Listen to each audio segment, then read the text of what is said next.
आज की इस वीडियो में आपको एक्सिस बैंक क्रेडिट कार्ड की अनबॉक्सिंग करने जा रहा हूं। इसमें हमको सबसे पहले एक पैकेट मिलता है। मैंने पहले ही पैकेट को ओपन कर लिया है ताकि मैं डिटेल्स फाइड कर सकूं। सबसे पहले हमको एक वेलकम लेटर मिलेगा, फिर हमको एक कार्ड का कवर मिलता है जिसको हम यूज़ कर सकते हैं। इस वेलकम लेटर में आपको अपने कार्ड की लिमिट और कार्ड की डिटेल्स मिल जाएंगी, जैसे कि एक्टिवेशन कोड। इस पेज पे आपको भी बताया जाएगा कि इसमें क्या क्या इसके बेनिफिट्स हैं। और अब हमको मिलती है कुछ बुकलेट्स। चलिए ओपन करते हैं इसको।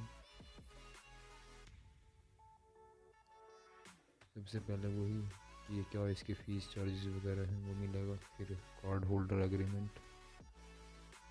चलिए इन सबको भी साइड में रख देते हैं, अगर आप इसको पढ़ना चाहे तो पढ़ सकते हैं।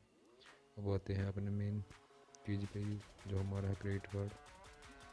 सामने से कुछ ये ऐसा दिखता है,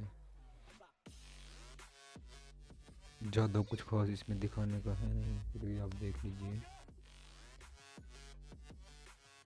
अगर आपके मन में कोई भी क्वेश्चन है तो मुझे कमेंट सेक्शन में पूछ सकते हैं, मैं आपको रिप्लाई करने की कोशिश करूँगा, या फिर नेक्स्ट वीडियो में आपके सारे डाउट्स को क्लियर कर दूँगा, जिसमें मैं आपको बताऊँगा कि मुझे क्रेडिट कार्ड कैसे मिला और इसके क्या क्या बेनिफिट्स हैं, कितनी फ़ीस है, क्या लिमिट है। तो तब तक के लिए मेरे चैनल को सब्सक्राइब करके रखिए। मैं आपको नेक्स्ट वीडियो में मिलूँगा।